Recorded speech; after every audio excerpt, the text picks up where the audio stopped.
Okay students, एक और अलग कॉन्सेप्ट की रिवीजन स्टार्ट करते हैं। New topic that is inventories. बहुत ही शॉर्ट एंड सिंपल टॉपिक है, बट एक क्वेश्चन इसमें से छोटा सा आपके एग्जाम में जरूर जरूर आ सकता है, तो इसको तो कोई भी भाई मिस नहीं कर सकता। ये तो बिल्कुल फ्री के मार्क्स कहे जा सकते हैं। तो क्या है भाई इन्वेंट्री के टॉपिक में, आओ इसको डिस्कस करना स्टार्ट करें। इन्वेंट्री सबसे पहले हम बात करते हैं होती क्या है भाई, हम किसको इन्वेंट्री बोलते हैं। तो ये जो मैं आपको साथ साथ टॉपिक के स्टार्ट होने से पहले कुछ चीज़ें समझा रहा हूँ, ये आपके लिए थ्योरी में भी काम आने वाली है। जो आपको थ्योरी का एग्जाम आता है, तो ये मत सोचना सर आपने थ्योरी तो अलग से कराई नहीं। अरे भाई थ्योरी यही तो सब है, और अलग से क्या आपको थ्योरी आएगी। सो इन्वेंट्री के बारे में कहाँ पर लिखा हुआ है, अकाउंटिंग स्टैंडर्ड नंबर 2 में लिखा है कि वैल्यूएशन आपको इन्वेंट्री की कैसी करनी है। ओके, और इन्वेंट्री होती क्या है। Inventory can be defined as assets held. Inventory वो सब है जब आप एसेट्स को हेल्ड करते हो। किस पर्पज से आप एसेट्स को हेल्ड करते हो? फॉर सेल, बेचने के पर्पज से। In the ordinary course of business, मतलब अपने यूजुअल बिजनेस में जहां पर आपके लिए सेल बार बार चलती रहेगी, रिकरिंग नेचर की एक्टिविटी है, तो जो आप चीज बेच रहे हो उसको आप क्या बोलोगे? उसको आप गुड्स बोलोगे, या फिर आप उसको इन्वेंट्री बोलोगे। या फिर वो जो सामान है वो आपके प्रोसेस ऑफ प्रोडक्शन का पार्ट है। और फॉर सच सेल, मतलब जो आप सेल कर रहे हो उसके प्रोसेस ऑफ प्रोडक्शन में जो चीज यूज होती है वो आपकी इन्वेंट्री हो सकती है। या फिर वो आप उसको कंज्यूम कर रहे हो in the production of goods and service. तो आप अपने गुड्स या सर्विसेज को प्रोड्यूस करने के लिए जो भी आप कंजम्पशन ले रहे हो वो भी आपके क्या माने जाएंगे? वो भी आपके लिए गुड्स या आपके लिए इन्वेंट्री मानी जाएगी। नेक्स्ट थिंग इज, हम इन्वेंट्री को वैल्यूएट कैसे करें, कैसे हम इन्वेंट्री को कैलकुलेट करें। तो इसके लिए फिर अकाउंटिंग स्टैंडर्ड 2 वही बोलता है जो हमने हर जगह पे पढ़ा है, चाहे वो goods Saint on approval basis हो, चाहे वो फाइनल अकाउंट्स हो, हर जगह हमने ये बात बार बार पढ़ी है that inventory is valued at cost या नेट रिलाइजेबल वैल्यू, जिसको मार्केट प्राइस भी बोल सकते हैं, विच एवर इज लोअर। तो दोनों में से जो लोअर होगी उस पर हमको यहाँ पर इन्वेंट्री को वैल्यू करना है। ये क्यों होता है? It is due to prudence, या हम बोलते हैं कंजर्वेटिज्म कॉन्सेप्ट। उसकी वजह से होता है। जो क्या स्टेट करता है, जो क्या बोलता है? जो बोलता है do not anticipate any profits, या प्रॉफिट को तो एंटिसिपेट मत करो, but provides for all possible losses, पर फ्यूचर में होने वाले लॉसेस जिसकी कुछ प्रोबेबिलिटी है, चाहे रिमोट प्रोबेबिलिटी भी है, आप उसको जरूर रिकॉग्नाइज करोगे। मतलब होने वाले प्रॉफिट को जब तक वो नहीं हुए हम रिकॉग्नाइज नहीं करेंगे, पर होने वाले लॉस को चाहे उसकी बहुत कम प्रोबेबिलिटी भी है और वो नहीं भी हुआ तब भी हम उसको रिकॉग्नाइज करेंगे। This is our prudence concept. आगे चलते हैं। नेक्स्ट इज, हम कैसे रिकॉर्डिंग करें भाई इन्वेंट्री की। इन्वेंट्री की रिकॉर्डिंग कैसे होनी चाहिए आपके बुक्स ऑफ अकाउंट्स में।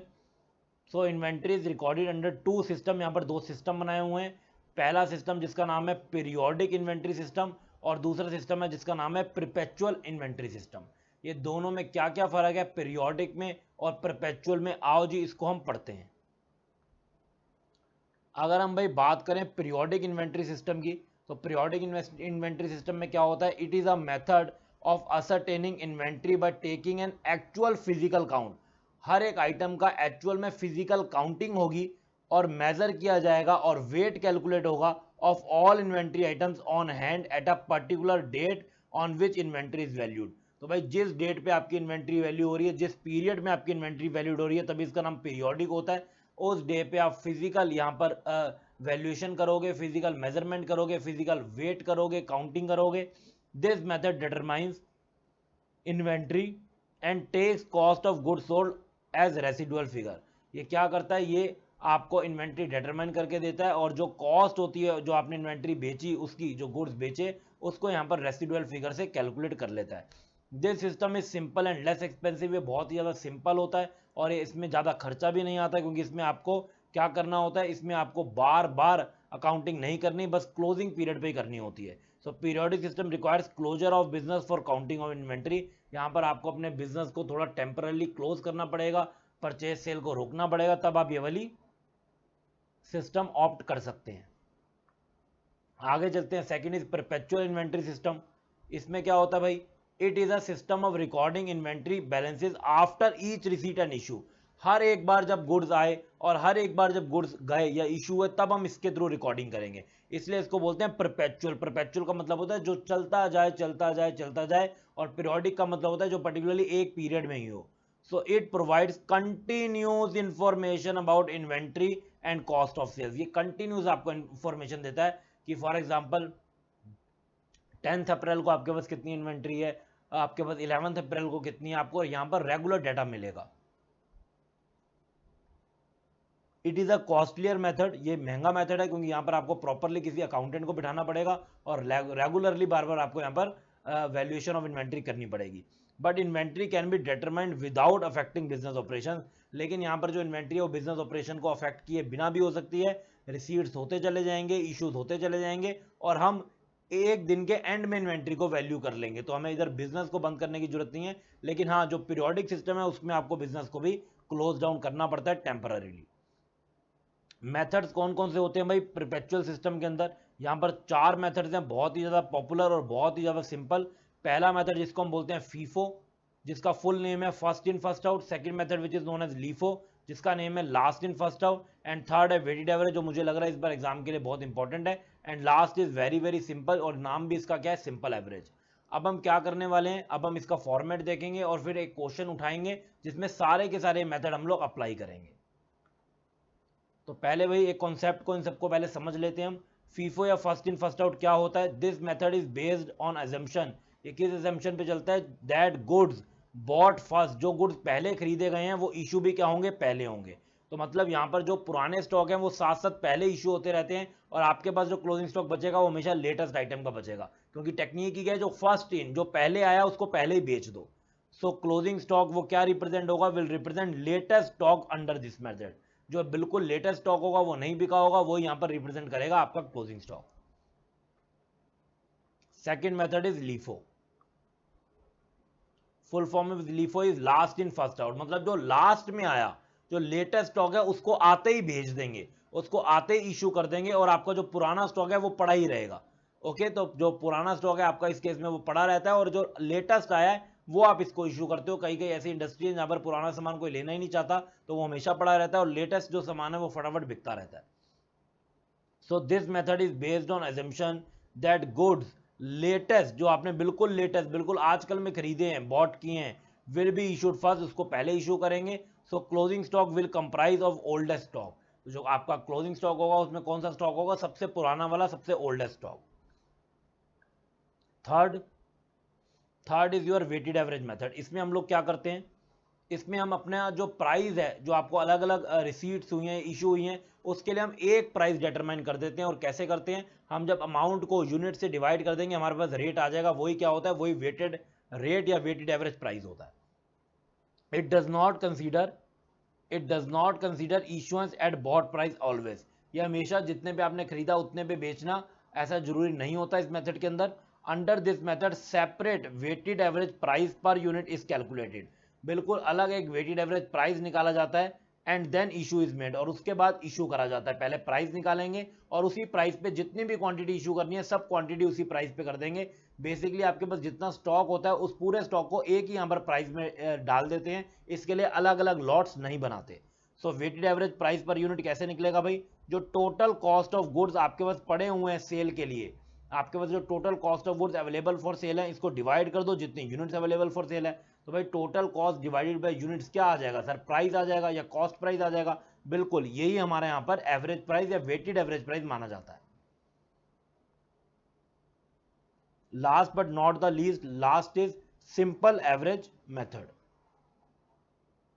तो सिंपल एवरेज मेथड में भाई क्या होता है, ये तो बिल्कुल सिंपल है। यहां पर बस टोटल हम एग्रीगेट लेवल पे ले लेते हैं भाई, टोटल कितना सामान आया और उसका हम एवरेज यहां पर निकाल देते हैं। So in this method simply average of aggregates are made and closing stock units are multiplied by the price. एक प्राइस निकालेंगे, क्लोजिंग स्टॉक की यूनिट्स निकालेंगे, उस प्राइस से क्लोजिंग स्टॉक की यूनिट्स को मल्टीप्लाई कर देंगे और आपके पास यहाँ पर क्लोजिंग स्टॉक आ जाएगा। It is the most simplest method, but ये बहुत कम जगह यूज होता है, इसलिए बहुत ज्यादा इंपॉर्टेंट नहीं है। Weighted average and FIFO LIFO are the most important. Format देखते हैं भाई, कितना सिंपल सा यहाँ पर फॉर्मेट है। आपको यहाँ पर 3 बेसिकली कॉलम बनाने होते हैं। हाँ, उसके अंदर सब कॉलम 3 और बनते हैं, वो एक अलग बात है। पहला जो मेन कॉलम होगा वो होगा रिसीट्स का, जो आपके पास गुड्स आए हैं। फिर होगा इश्यूज का, जो आपने गुड्स इशू किए हैं, दिए हैं। एंड लास्ट कितना आपके पास बैलेंस बचा at the end of each transaction. यहाँ पर हम लिखते हैं क्वांटिटी, रेट, अमाउंट, या यूनिट्स भी लिख सकते हैं, यूनिट्स, रेट, अमाउंट। फिर देखो यहाँ पर भी यूनिट्स, रेट, अमाउंट इशू की, और कितनी यूनिट्स रेट, किस रेट पे कितना अमाउंट आपके पास बैलेंस बचा हुआ है। तो बहुत ही सिंपल सा फॉर्मेट है, रिसीट्स, इश्यूज, बैलेंस, और उसके अंदर units, rate, amount, units, rate, amount and units, rate, amount. आओ जी देखते हैं question number first. A manufacturer has the following record of purchase of a condenser। एक मैन्युफैक्चरर ने कंडेंसर परचेज करा, जो वो यूज़ करता है while manufacturing radio sets. Radio sets बनाने के लिए वो यूज़ करता है। अलग अलग डेट्स पे उसने यहाँ पर परचेजेस की हैं। दिसंबर 4 को की, दिसंबर 10 को की, दिसंबर 11 को की, दिसंबर 19 को, दिसंबर 28 को, 900, 400, 300, 200, 800 यूनिट्स, टोटल 2600 इसने यहाँ पर रिसीव कर ली। और अलग अलग प्राइस पे इसने लिए हैं, 50, 55, 55, 60 एंड 47। 1600 कह रहे हैं यूनिट सिर्फ इशू हुई है during the month of December till 18 दिसंबर, सिर्फ 1600 यूनिट्स इशू हुई हैं। तो देखो जी, जब 1600 ही यहाँ पर यूनिट्स इशू हुई हैं तो इसका मतलब कितना क्लोजिंग स्टॉक बच गया सर? रिसीट्स हुई थी, रिसीट्स हुई थी यहाँ पर देखो कितनी यूनिट्स हुई थी, 2600। और इशू कितनी हो गई? इशू हो गई सर यहाँ पर 1600 यूनिट्स। तो कितना बैलेंस बचा? बैलेंस बचा 1000 यूनिट। और पहले हमको किस मेथड के थ्रू निकालना है? चलो यहाँ पर आई थिंक कुछ भी नहीं लिखा हुआ है, तो पहले हम करते हैं फीफो मेथड के हिसाब से। फीफो के हिसाब से मतलब जो पहले आया था वो तो पहले चला गया होगा। तो भाई 1600 आपको यूनिट्स इशू करनी है। इन्होंने टाइम बेस्ड मैनर में नहीं बताया कि कब कब कौन सी यूनिट इशू हो रही है, बस बोला 18 दिसंबर तक 1600 आपको यूनिट इशू करनी है। तो ये भी पहले हो गई होगी, उनकी फीफो मेथड है फर्स्ट इन फर्स्ट आउट, ये हो चुकी होगी। 900, ये भी 400, 1300 हो गई, ये भी 300 हो गई। तो कितना हो गया? 9, 4, 13 एंड 300, यहाँ तक हो गई 1600 इशूड। ये हो गया ना भाई, टोटल 1600, ये सब इशूड हो गई होंगी। तो क्या बचा भाई? ये हमारे पास सामान बचा। ये सामान हमारा अभी भी नहीं बिका, ये हमारा क्या हो जाएगा? क्लोजिंग स्टॉक हो जाएगा। आओ जी देखते हैं सोल्यूशन। ये देखो जी, as per FIFO method up to 18 December following lot will be sold, ये सोल्ड कर दिया जाएगा। 900 यूनिट्स दिसंबर 4 वाली, 400 यूनिट्स दिसंबर 10 वाली एंड 11 दिसंबर वाली 300 यूनिट्स। तो 1600 यहाँ पर क्या हो जाएगा? इशू हो जाएगा। तो क्या क्या आपके पास बचेगा क्लोजिंग यूनिट्स? वही बचेंगी जो मैंने यहाँ पर मार्क करी थी। ये देखो 200 यूनिट्स 60 रुपीज़ की और 800 यूनिट्स 47 की। तो देखो 200 यूनिट जब 60 की बचेंगी तो 12,000 का सामान बचेगा। 800 यूनिट जब 47 की बचेगी तो 37,600 का बचेगा। तो क्लोजिंग स्टॉक बच जाएगा आपका 49,600 एज पर फीफो। सर यहाँ पर आपने वो फॉर्मेट यूज क्यों नहीं किया, रिसीट्स, इश्यूज एंड बैलेंस? यहाँ पर क्योंकि उन्होंने डायरेक्टली लिखा हुआ था कि 18 दिसंबर तक ही सब इश्यू हो रहे हैं, उसके बाद नहीं हो रहे, और जितनी यूनिट्स बची हुई हैं वही आपका यहाँ पर क्लोजिंग स्टॉक होगा। हाउएवर अगर आप चाहो तो बिल्कुल ये क्वेश्चन को आप यूनिट्स, रेट, अमाउंट और वो रिसीट्स, इशू, बैलेंस के प्रॉपर फॉर्मेट से भी कर सकते हैं, still answer will remain same. तो ये आपके लिए एक होमवर्क है, एक्सरसाइज है, आप इसको उस फॉर्मेट के थ्रू करो। आ जाओ जी नेक्स्ट क्वेश्चन को देखते हैं। नेक्स्ट क्वेश्चन में देखो उन्होंने इशू के बारे में अलग अलग बताया है, और वो क्या कह रहे हैं भाई, in the previous example assume करो कि फॉलोइंग इशू किए गए। हाँ, टोटल इशू तो 1600 यूनिट्स ही हैं, पर इसका जो टाइम पीरियड है वो अलग अलग है। दिसंबर 5 को किया, दिसंबर 20 को किया, दिसंबर 29 को किया, 500, 600 एंड 500। और अब वो कह रहे हैं लीफो के हिसाब से कैलकुलेट करो। मेरी बात सुनो भाई फटाफट से, रिसीट्स तो सारी की सारी यही हैं, रिसीट्स तो बिल्कुल बिल्कुल इसी ऑर्डर से हो रही हैं जो यहाँ पर गिवन है। लेकिन अब इश्यूज, जैसे इन्होंने एक ही बारी बोल दिया था कि भाई 1600 इशू हो रहा है, अब उसके लिए यहाँ पर आपको टाइम दिया हुआ है कब कब हो रहा है, तो आपको उसके अकॉर्डिंगली लीफो मेथड से अभी इस क्वेश्चन को करना है। तो आओ जी हम लोग इसको स्टार्ट करते हैं। ये देखो जी, ये रहा हमारे पास format and solution, valuation of inventory, valuation of inventory as per LIFO. सबसे पहले क्या हुआ भाई? सबसे पहले कौन सी डेट आई? सबसे पहले सर 4 दिसंबर आई। सबसे पहले क्या आई? ये देखो जी, ये देखो सबसे पहले आई 4 दिसंबर, और आपने 900 की रिसीट की। तो देखो, और वो भी कितने रुपए की? 50 रुपए की। तो ये हमारे रिसीट के कॉलम में आ जाएगा। तो 900 यूनिट्स 50 के हिसाब से 45,000 का माल आ गया, सामान आ गया। अब इशू तो कुछ हुआ ही नहीं, तो यही क्या हो जाएगा? यही बैलेंस भी हो जाएगा। फाइन। इसके बाद देखो, इसके बाद क्या हो रहा है? 4 दिसंबर के बाद पहले आती है 5 दिसंबर की डेट, और अब 500 क्वांटिटी इशू हो रही है। तो अभी तो भाई कुछ सोचने की जरूरत ही नहीं है, जो एक लॉट है उसी में से इशू होगा, चाहे फीफो होता, चाहे लीफो होता, चाहे वेटेड एवरेज होता। जब लॉट ही एक है तो उसी में से उसी रेट पे इशू होगा। तो ये लो जी, 5 दिसंबर को हमने क्या करा? 500 यूनिट्स 50 रुपीज़ के हिसाब से 25,000 का इशू कर दिया। तो 900 में से 500 इशू हो गई, कितनी बची? 400, और रेट तो वही 50 है, तो 20,000 का सामान अभी भी हमारे पास बचा हुआ है। आगे चलते हैं, अब क्या हुआ? अब रिसीट हुआ या इशू हुआ?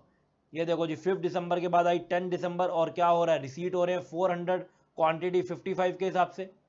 तो देखो फटाफट से क्या करेंगे, रिसीट कॉलम में लिख देंगे 10 दिसंबर को 400 यूनिट 55 के हिसाब से 22,000 का और सामान आ गया।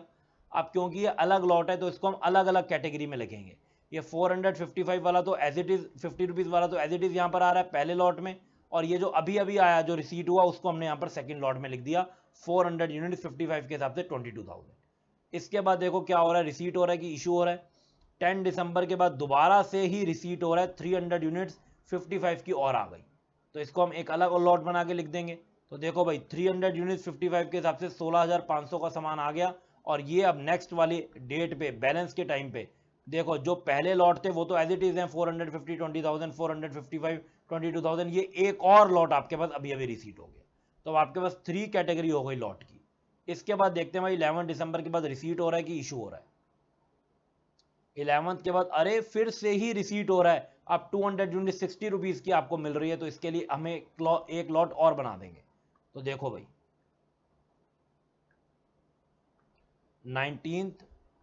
19 दिसंबर को 200 यूनिट 600 के हिसाब से 12,000 का सामान और आया, और इसके लिए हमने यहाँ पर देखो एक लॉट ये और बना दिया, बाकी 3 लॉट तो ऑटोमेटिकली पहले चलते आ रहे थे। अरे भाई अब तो इशू करा दो। अब देखते हैं भाई 19 दिसंबर के बाद क्या हो रहा है। 19 के बाद यस अब 20 दिसंबर को इशू हो रहे हैं और 600 यूनिट्स। अब हमारी नॉलेज काम आएगी लीफो की, और अब पता चलेगा हमें क्या करना है। यहाँ पर लास्ट इन फर्स्ट आउट, जो लास्ट में आया उसको हम पहले भगाएंगे, और कितनी यूनिट्स भगानी है हमें, 600 यूनिट्स यहाँ पर इशू करनी है, बिल्कुल लास्ट है। तो देखो 200 चली जाएंगी लास्ट में, फिर 300 जाएंगी, सर अभी भी 500 गई, यस, और 400 इज और 100 इज 400 में से जाएंगी। तो देखो कैसे इशू करेंगे, 200 तो गई 60 वाली 12,000 का सारा सामान गया, 300 गई 55 वाली 16,500 का सारा सामान गया, और इस लॉट में से सिर्फ 100 यूनिट्स ही जाएंगी और 300 बची रहेंगी। तो 100 यूनिट्स गई 55 के हिसाब से 5500 की। अब क्या क्या बचा भाई, ये पहला वाला तो लॉट पूरा का पूरा बचा रहा, ये तो अनटच्ड है, तो 400 यूनिट्स 50 के हिसाब से 20,000 रुपए की अनटच्ड है। और इस 400 में से देखो क्या हुआ, इस 400 में से 100 इशू हो गई, तो कितनी बची, 300 बची 55 के हिसाब से 16,500। I hope it is clear to all of you. इसके बाद क्या हुआ भाई 20 दिसंबर के बाद, 20 दिसंबर के बाद क्या हो रहा है, 20 दिसंबर के बाद 28 दिसंबर को फिर से हम रिसीव कर रहे हैं 800 यूनिट्स 47 के हिसाब से। तो ये रिसीट कॉलम में लिख के एक और कैटेगरी बढ़ा देंगे अंडर बैलेंस साइड। तो देखो मैं बच्चों फटाफट से, 28 दिसंबर को 800 यूनिट्स आई 47 के हिसाब से, टोटल हुआ 37,600, और ये देखो नीचे एक लॉट हमने और ऐड कर दिया। ओके, नीचे हमने क्या किया, नीचे हमने एक लॉट और एक कैटेगरी और ऐड कर दी। और अब 28 दिसंबर के बाद यहाँ पर क्या हो रहा है, 28 दिसंबर के बाद 29 को अब हम इशू कर रहे हैं 500 यूनिट्स, 500 यूनिट्स इशू कर रहे हैं under LIFO last in first out. तो कौन सा माल जाएगा सर, इस 800 में से 500 चली जाएगी, ये देखो 800 में से 500 चली गई, 47 की 23,500 का सामान, तो कितनी बची, 300 यूनिट्स बच गई। तो पहले तो 2 लॉट अनटच्ड है, इनको तो टच ही नहीं किया, और ये जो थर्ड लॉट था 800 में से 500 इशू हो गई एज पर लीफो, 300 बची 47 की, ये हो गया टोटल। और तीनों कैटेगरी का जब हमने टोटल लगाया हमारे पास क्या आ गया, क्लोजिंग स्टॉक। बस बिल्कुल इस तरीके से आपको एग्जाम में क्वेश्चन करना होगा, अगर आपके एग्जाम में इस तरीके का क्वेश्चन आता है तो। आगे देखते हैं भाई। सो नेक्स्ट क्वेश्चन में वो क्या बोल रहे हैं, नेक्स्ट में बोल रहे हैं कि in the same example of manufacturer of radio sets given earlier, let us calculate the value of closing inventory by average method। Simple average method के हिसाब से कैसे कैलकुलेट करेंगे, यहां पर आपको क्या करना होता है, सारे रिसीट का प्राइस देखना होता है। देखो जी सारे रिसीट का क्या क्या प्राइस है, सारे रिसीट का सर प्राइस है 50 rupees, 55 rupees, 55 rupees, 60 rupees and 47 rupees. तो देखो क्या करेंगे, 50 rupees, 55 rupees, 55 rupees, 60 rupees, 47 rupees divided by 5, क्योंकि 5 बार रिसीट हुई है, तो 267/5 ये आ गया हमारे पास सिंपल एवरेज प्राइस। मतलब किसी भी लॉट को कोई खास वेटेज नहीं दी, अगर उसमें क्वांटिटी ज्यादा है कम है हमें मतलब नहीं है, ये सिंपल हम एवरेज मैकेनिज्म से करते हैं। आपको पता है 2600 टोटल यूनिट्स रिसीव्ड थी, 1600 की इशूड हो गई, तो कितनी क्लोजिंग स्टॉक बचा, 1000 यूनिट्स का। और इसी 1000 यूनिट्स को ये जो हमने प्राइस कैलकुलेट किया इससे मल्टीप्लाई कर देंगे 53.4 इंटू 1000, और ये हमारे पास आ गया closing stock as per simple average 53,400। Okay, अब हम चलते हैं last type of calculation of valuation of inventory, that is weighted average method. देखो जी लास्ट क्वेश्चन यहां पर क्या है, लास्ट क्वेश्चन में वो बोल रहे हैं कैलकुलेट करो closing stock by weighted average method. Very very very important. आओ जी देखते हैं वेटेड एवरेज से हम इसको कैसे निकालेंगे। ये रहा भाई वेटेड एवरेज प्राइस मेथड, इसको किस तरीके से यूज करते हैं, आओ जी इसको हम सीखते हैं। बिल्कुल फॉर्मेट उसी तरीके से रहेगा जैसे अभी हमने लीफो में देखा था, units rate amount, units rate amount and units rate amount. सबसे पहले 4 दिसंबर को क्या हुआ, आपको रिसीट हुई 900 यूनिट्स 50 के हिसाब से 45,000। ओके सर ये दिख नहीं रहा, ऑल राइट, मैं इसको मिटा देता हूँ भाई, आराम से दिखेगा आपको। यहाँ पर भी मिटा देता हूँ, बहुत बहुत बहुत ओवर राइटिंग हो चुकी है।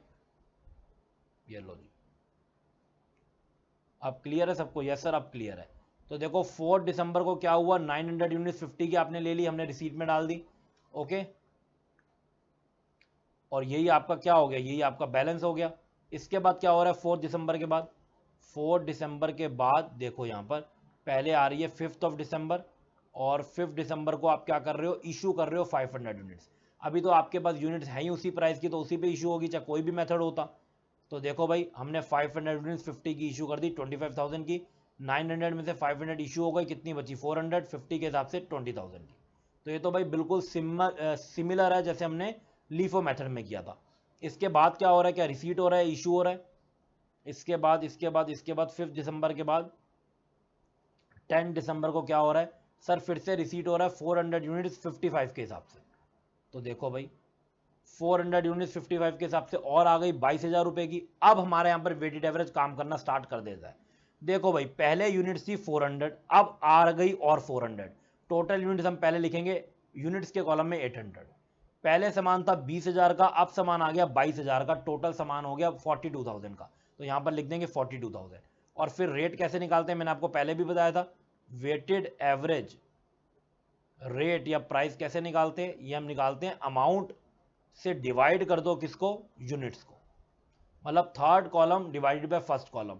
तो 42,000 को जब डिवाइड करेंगे 8,000 से, हमारे पास यहाँ पर क्या आ जाएगा, रेट आ जाएगा। अब रेट क्या हो गया 52.5। यहाँ पर लॉट अलग अलग नहीं बनते, यहाँ पर एक ही लॉट में जो सामान नया आता है उसको हम मर्ज कर देते हैं।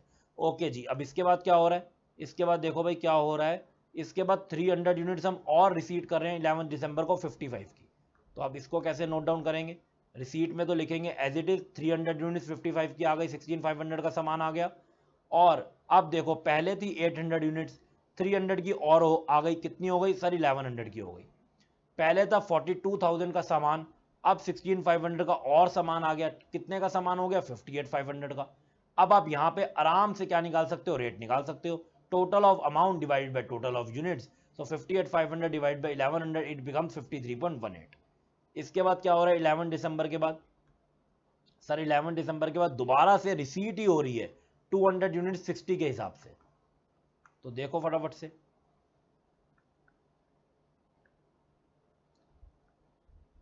टू 200 यूनिट 60 के हिसाब से 12,000 का सामान आया। लेकिन हम इसको एज इट इज बैलेंस में नहीं लिख सकते, हमको तो वेटेड एवरेज रेट बनाना होता है। पहले यूनिट थी 1100, 200 और आ गई, टोटल कितनी हो गई 1300। पहले सामान था 58,500 का, 12,000 का और आ गया, टोटल सामान हो गया 75,500 का। 75,500 को डिवाइड करोगे 1300 से, आपके पास रेट आ जाएगा जो हो जाएगा 54.23 रेट आपका हो जाएगा। इसके बाद क्या हो रहा है भाई 19 दिसंबर के बाद, 19 दिसंबर के बाद तो यहाँ पर क्या हो रहा है भाई, 19 दिसंबर के बाद तो पक्का पक्का यहाँ पर हो रहा है इशू। ये देखो जी 20 दिसंबर को 600 यूनिट्स क्या हो गई, इशू हो गई। तो अब हम इशू किस रेट पे करेंगे सर, वही रेट जो इससे पहले आपने वेटेड एवरेज रेट बनाया हुआ है, ये देखो जी उसी रेट पे इशू करेंगे। ये 600 आपने किस रेट पे इशू किया, अभी तक जो रेट बनाया हुआ था उसी पे हमने यहाँ इशू कर दिया 54.23 पे, इतने का सामान चला गया। अब कैसे कैलकुलेट करेंगे बैलेंस, सिंपल, 1300 का सामान था, 600 चला गया, कितना बचा 700। इतने का अमाउंट का सामान था, इसमें से इतने अमाउंट का चला गया, कितना बचा इतना, डिवाइड कर दो, रेट आ जाएगा। मतलब रेट हमको हमेशा बाद में निकालना है और पहले यूनिट्स और अमाउंट लिखना है, और फिर अमाउंट में से यूनिट्स को क्या कर देना है, डिवाइड कर देना है। इसके बाद क्या हो रहा है भाई 20 दिसंबर के बाद, 20 दिसंबर के बाद क्या हो रहा है मेरे प्यारे बच्चों, सर 28 दिसंबर को और हम रिसीव कर रहे हैं 800 यूनिट्स 47 के हिसाब से। तो देखो जी 800 यूनिट्स अब और आ गई 47 के हिसाब से, टोटल सामान कितने का रिसीव हो गया 37,600 का। पहले सामान था 700 का, 800 का और आ गया, टोटल हो गया कितना 1500 का, फाइन। और पहले 37,962 का सामान था, 37,600 का और आ गया, तो टोटल कितना हो गया 75,562। डिवाइड करेंगे 75,562 को 1500 से, हमारे पास अब न्यू रेट आ जाएगा। और इसके बाद क्या बोल रहे हैं भाई 28 दिसंबर के बाद, 28 दिसंबर के बाद बोल रहे हैं कि आपने 29 को इशू कर दिए 500 यूनिट्स। अब किस पे इशू होंगे, उसी रेट पे जो अभी आपने क्रिएट किया हुआ है। तो यहां पर देखो फटाफट से 500 यूनिट जो ऑलरेडी क्रेडिट डेट है 50.37, इस पे क्या कर दिया, इशू कर दिया। तो इतना अमाउंट का सामान आपका इशू हो गया। अब बैलेंस कैसे निकालेंगे, क्लोजिंग स्टॉक देखो 1500 का यूनिट्स का सामान था, 500 का इशू हो गया, कितने का बचा, 1000 का। इतने अमाउंट का सामान था, इतना अमाउंट क्या कर दिया आपने, इशू कर दिया, कितने का बचा, इतना बचा। डिवाइड करोगे तो रेट आ जाएगा। ऑल दो यहां पर तो हमें अब क्लोजिंग इन्वेंट्री चाहिए, वो तो हमारा पहले ही यहां पर आ चुका है। फाइन। आप बार बार सोच रहे हो कि सर रेट तो बार बार वही आता है जब हम इशू करते हैं, उसके बाद वो वही आएगा। रीजन बीइंग आप पिछले रेट पे इशू कर रहे हो, तो रेट पे इशू करने के बाद जो बचेगा वो भी तो उसी रेट पे बचेगा। पर टेक्निक आपको यही फॉलो करनी है, पहले आप यूनिट्स निकालोगे, अमाउंट निकालोगे, अमाउंट से यूनिट्स को डिवाइड करोगे और रेट निकालोगे, जिससे ना आपका कभी कंफ्यूजन होगा और आप क्वेश्चन को भी बिल्कुल यहां पर क्या कर पाओगे, बिल्कुल आप इसको एक्यूरेटली यहां पर कर पाओगे। ओके जी, बोलो हाँ सब बच्चे। अब हम चलते हैं डिफरेंट टाइप्स के कॉन्सेप्ट पे, जिसमें कुछ क्वेश्चंस भी होंगे वो डिफरेंट टाइप के होंगे। तो एक तो पार्ट लगभग ये होता है इन्वेंट्री का, जो हमने डिस्कस कर लिया। अब जो सेकंड हाफ है इस टॉपिक का, उसको हम यहां पर डिस्कस करना स्टार्ट कर रहे हैं। So next is non historical cost method. जो नॉन हिस्टोरिकल कॉस्ट होते हैं, मतलब प्रीवियस प्राइजेस को यहां पर नहीं लेते, उसमें हम किस तरीके से कंसीडर करते हैं, वैल्यूएशन करते हैं इन्वेंट्री को, वो हमें यहां पर देखना है। सो this method do not consider the historical cost incurred. जब आपने गुड्स को एक्वायर किया था उन कॉस्ट को ये वैल्यू नहीं करते। Non historical cost method include, इसमें कौन कौन से मेथड आते हैं, एक आता है भाई एडजस्टेड सेलिंग प्राइस मेथड, जिसमें आपको सेलिंग प्राइस दी होती है और सेलिंग प्राइस को एडजस्ट करते करते बैक आते आते आपको कॉस्ट प्राइस पे आना होता है। और दूसरा होता है स्टैंडर्ड कॉस्ट मेथड, जिसमें किसी चीज को निकालने का कोई स्टैंडर्ड दिया होता है और उस हिसाब से हम उसको निकालते हैं। हर एक इंडस्ट्री में कुछ कुछ प्राइस चेंज हो सकते हैं, कुछ उनकी अलग प्रैक्टिस होती है, उस हिसाब से हम इसके अंदर उनकी प्राइसिंग या वैल्यूएशन इन्वेंट्री की करते हैं। पहले बात करते हैं एडजस्टेड सेलिंग प्राइस मेथड की।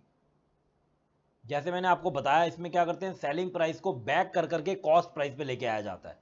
Okay, so this method is also called as retail inventory method. इसको रिटेल इन्वेंट्री मेथड भी बोलते हैं। It is widely used in retail business, जहां पर डायरेक्टली सामान कस्टमर को बेचा जाता है, वहां पर ये यूज करा जाता है। Where the inventory comprises of items the individual cost of which are not readily एसरटेनेबल।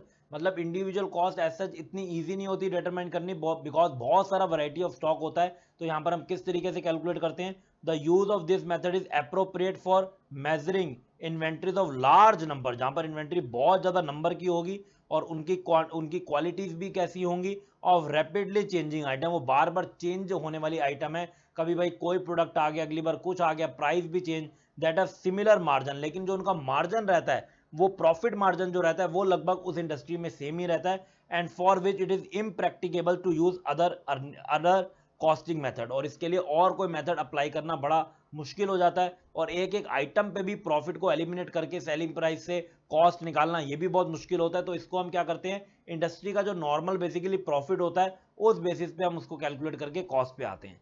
The cost of inventory is determined, कैसे डेटरमाइंड होगी, by reducing from its sales value.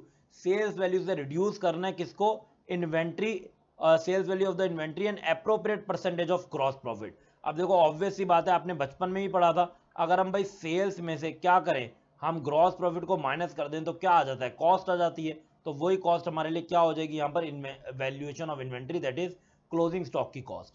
दूसरा मेथड क्या होता है, दूसरा मेथड होता है स्टैंडर्ड कॉस्ट मेथड। ये मेथड क्या बोलता है, this method is used where there is frequent change, बार बार चेंज होता है प्राइस पर यूनिट का, बहुत बहुत फ्रीक्वेंट चेंज होता है। आज जो लॉट आया अलग प्राइस पे आया, हो सकता है आज ही शाम को अलग प्राइस पे आ जाए, कल अलग प्राइस पे आए। तो इस केस में हम कैसे क्लोजिंग स्टॉक को वैल्यू करते हैं, of goods, and goods are purchase frequently, और गुड्स भी आप बार बार परचेज करते हैं। ऐसे कुछ गुड्स हो सकते हैं जो आप लेके रख नहीं सकते, तो आपको उसको टाइमली परचेज करना पड़ेगा, टाइमली ऑर्डर देने पड़ेंगे, और हर बार जब लॉट आएगा उसका प्राइस आपको अलग मिलेगा by the business. For example जैसे कि क्रूड ऑयल, कच्चा तेल, आपको पता है भाई कच्चे तेल का प्राइस रोज के नए प्राइस होते हैं। So based on the experience a standard cost is determined, तो जो एक्सपीरियंस होता है पर्सन का इस इंडस्ट्री में, वो एक स्टैंडर्ड कॉस्ट डिटरमाइन करता है on the basis of frequent changes in price and inventory is valued on that price per unit, और उसी स्टैंडर्ड कॉस्ट प्राइस पे ही इन्वेंट्री को क्या किया जाता है, वैल्यू कर दिया जाता है। ओके जी, आगे चलते हैं और क्वेश्चन के थ्रू हम समझते हैं कि हम इसको कैसे अप्लाई करेंगे। From the following particulars ascertain करो value of inventory as on 31 March 2017। आपको क्या क्या डाटा दिया हुआ है, आपको इन्वेंट्री 1 अप्रैल 16 को दी हुई है, मतलब आपको ओपनिंग स्टॉक दिया हुआ है, आपको परचेजेस दी हुई है। आगे चलते हैं, आगे क्या दिया हुआ है, मैन्युफैक्चरिंग एक्सपेंस दिया हुआ है, selling expense, administrative expense, financial charges. ये सब तो कौन से खर्चे होते हैं सर, ये तो सब इनडायरेक्ट एक्सपेंसेस होते हैं जो P&L में जाते हैं। ओके जी, वेरी वेरी गुड। और जो मैन्युफैक्चरिंग एक्सपेंस है ये क्या होता है सर, ये होता है डायरेक्ट एक्सपेंस जो ट्रेडिंग में जाता है। Very very good.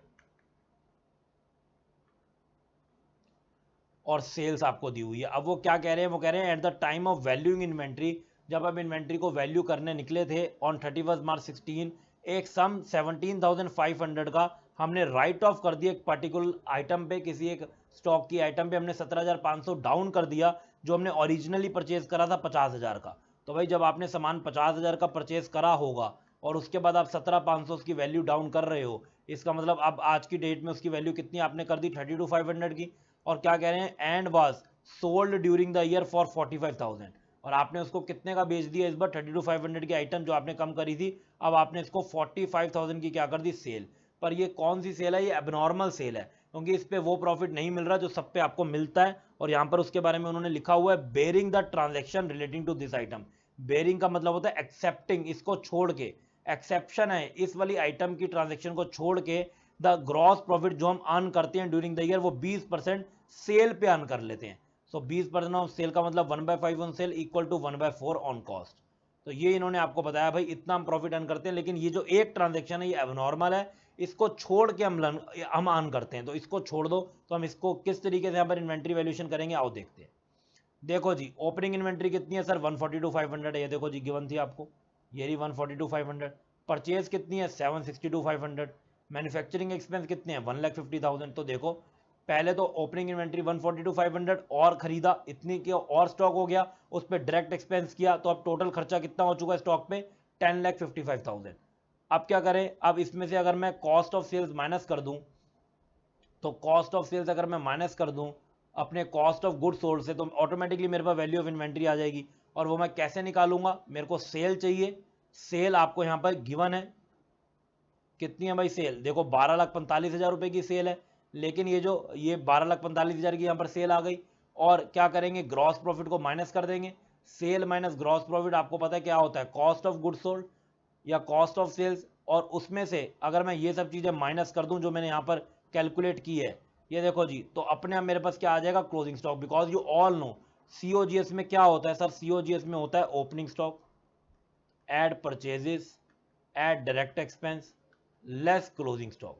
तो देखो भाई ओपनिंग स्टॉक ये रहा, परचेज ये रहा, डायरेक्ट एक्सपेंस ये रहा, बस ये क्लोजिंग स्टॉक ही तो नहीं है। तो अगर मैं इन दोनों का डिफरेंस लूंगा तो वो क्या आएगा, वो क्लोजिंग स्टॉक ही आने वाला है।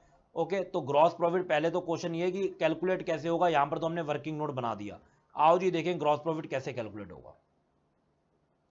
आपको उन्होंने यहाँ पर पक्का पक्का बताया कि जो ग्रॉस प्रॉफिट है वो 20% किस पे होता है, सेल पे होता है। ये देखो जी 20% ऑन सेल, और सेल कितने की है, 12,45,000 की। लेकिन इसमें एक सेल एबनॉर्मल थी जो थी 45,000 रुपए की। ये तो एबनॉर्मल सेल है, क्योंकि इस पे तो बेसिकली देखा जाए प्रॉफिट ही नहीं हो रहा, क्योंकि 50,000 का सामान था, आपने 45 का अल्टीमेटली बेचा है। तो भाई इस ट्रांजेक्शन को तो उन्होंने कहा वैसे भी बेयरिंग करना है, मतलब हटाना है। तो क्या करेंगे, 1245 में से 45 जो अब नॉर्मल सेल है उसको हटा दिया, और नॉर्मल सेल पे ग्रॉस प्रॉफिट परसेंटेज लगाया 20%, तो नॉर्मल प्रॉफिट कितना आ गया, 240। पर ये जो एबनॉर्मल सेल है भाई, इस पे भी तो जो प्रॉफिट हुआ है वो भी तो आप लोगे कहीं ना कहीं। तो कितना हुआ, 45 की आपने बेच दी, और जो रिटर्न डाउन वैल्यू है वो कितनी आ चुकी थी, 32,500, मैंने आपको बताया।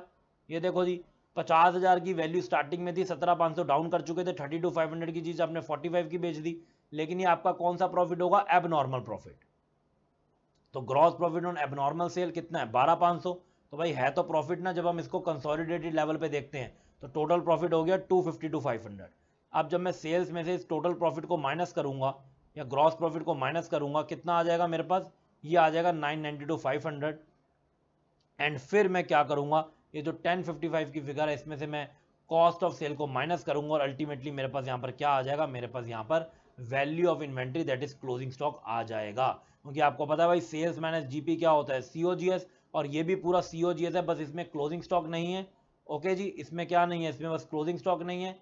तो या मैं यू कहूँ भाई 10,55,000 माइनस क्लोजिंग स्टॉक, क्योंकि ये तीनों चीजें तो आ चुकी हैं, माइनस क्लोजिंग स्टॉक किसके इक्वल है 992 500। जब आप इसको सॉल्व करोगे ऑटोमेटिकली आपके पास यहाँ पर क्लोजिंग स्टॉक आ जाएगा। और सर अगर हमको इस क्वेश्चन में नेट प्रॉफिट निकालना होता तो कैसे निकालते? बहुत सिंपल था भाई, ग्रॉस प्रॉफिट हम निकाल चुके हैं, उसमें से ये जो इनडायरेक्ट एक्सपेंसेस हैं 6500 30,000 21,500 को हम माइनस करेंगे, हमारे पास क्या आ जाएगा? हमारे पास यहाँ पर नेट प्रॉफिट आ जाएगा। देखो जी नेट प्रॉफिट कैसे निकालेंगे? जो हमारा जीपी आया था उसमें से सेलिंग एक्सपेंस माइनस करो, इनडायरेक्ट है, एडमिनिस्ट्रेशन एक्सपेंस माइनस करो, इनडायरेक्ट है, फाइनेंस चार्जेस माइनस करो, सब कुछ हमने माइनस करा, हमारे पास क्या आ गया? हमारे पास यहाँ पर आ गया नेट प्रॉफिट। ओके जी, चलते हैं हम एक क्वेश्चन की तरफ और जो और एक बिल्कुल डिफरेंट क्वेश्चन होगा और अल्टीमेटली आपके लिए इन्वेंट्री की प्रिपरेशन कंप्लीट करवा देगा। तो देखो भाई क्या क्वेश्चन है, कह रहे हैं the profit and loss account Hanuman showed a net profit of 6 lakh, 6 lakh रुपए का यहाँ पर प्रॉफिट आया है after considering the closing stock of 3 lakh, कितना भाई ये 3,75,000। ओके जी, 3,75,000 का आपने यहाँ पर क्लोजिंग स्टॉक को रखा और उसके बाद आपका प्रॉफिट आया 6 लाख का on 31 March 16। Subsequently the following information was obtained from scrutiny of the books, और उसके बाद बुक्स की चेकिंग पे इन्वेस्टिगेशन पे ये आपको और इन्फॉर्मेशन निकल के आई है। क्या क्या इन्फॉर्मेशन है भाई? कह रहे हैं जो परचेज करी आपने 15,000 रुपये पे करे हैं for new electric fitting of the shop.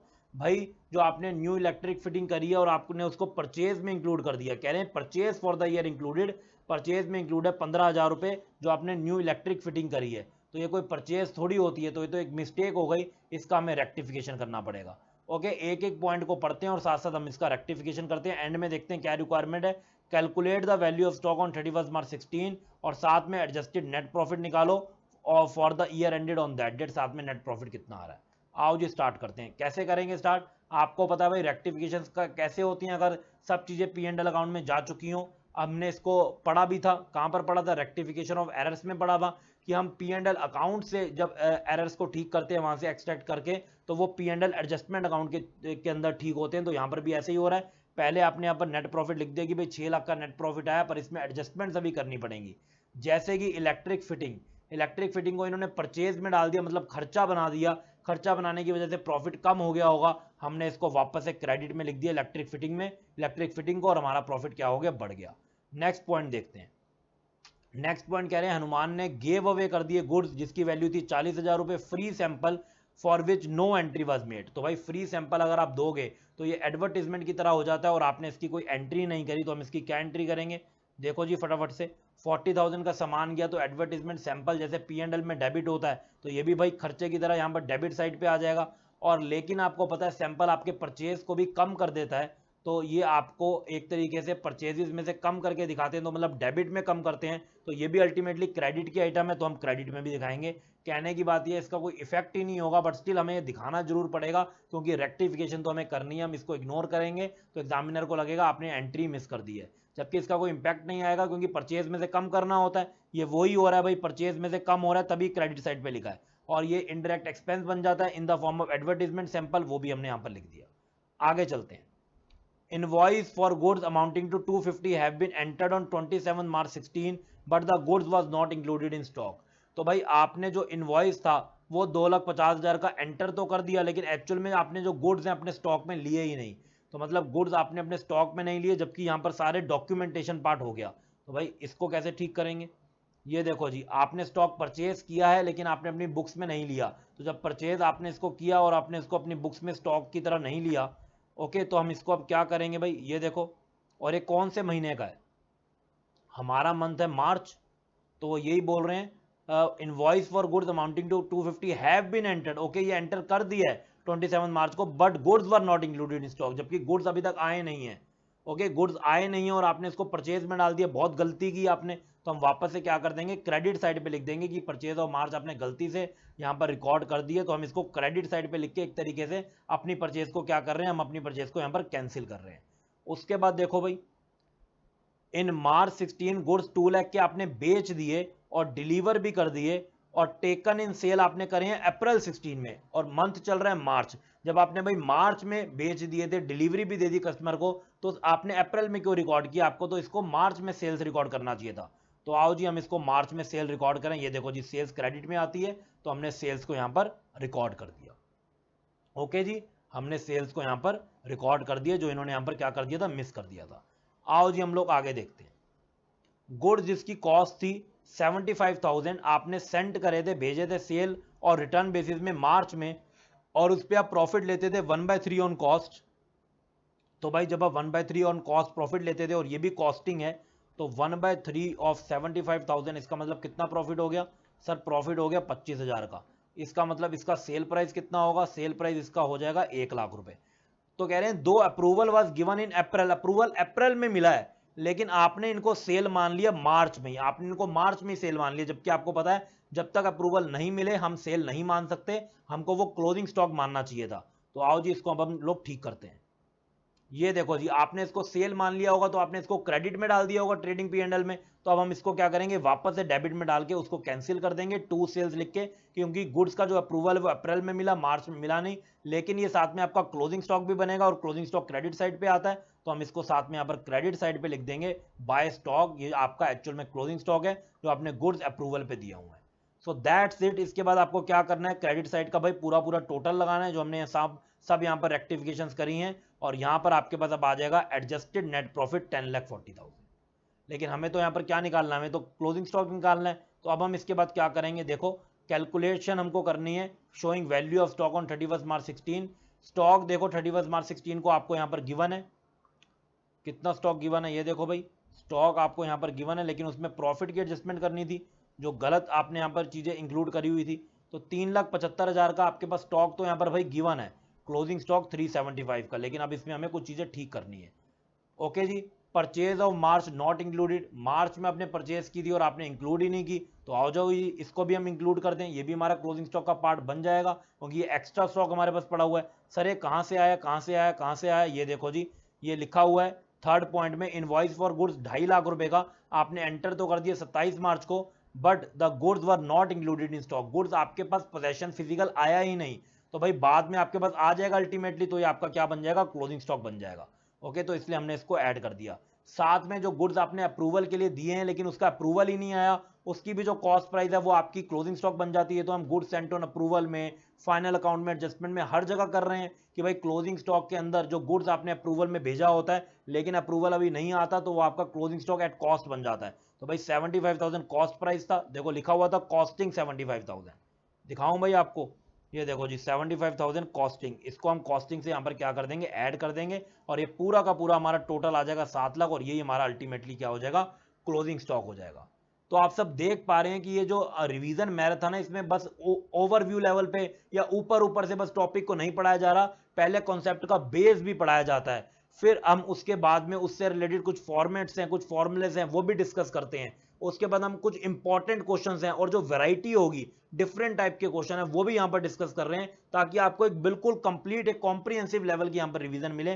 तो आई होप आप इन सब का अच्छे से यूटिलाइजेशन करोगे और आप अपने एग्जाम में फील करोगे जब आपके पास क्वेश्चन पेपर आएगा, अरे ये तो हमें बहुत ही ज्यादा बेनिफिट दे रहा है, और जो हमने इतने शॉर्ट पीरियड में, हमने अराउंड 12-13 आवर्स में पूरा जो अकाउंटिंग का रिवीजन किया है मैराथन सीरीज में, वो हमको एग्जाम में चीजें नजर आ रही हैं। तो भाई बिल्कुल बिल्कुल आप लोगों को अच्छे से पढ़ना है।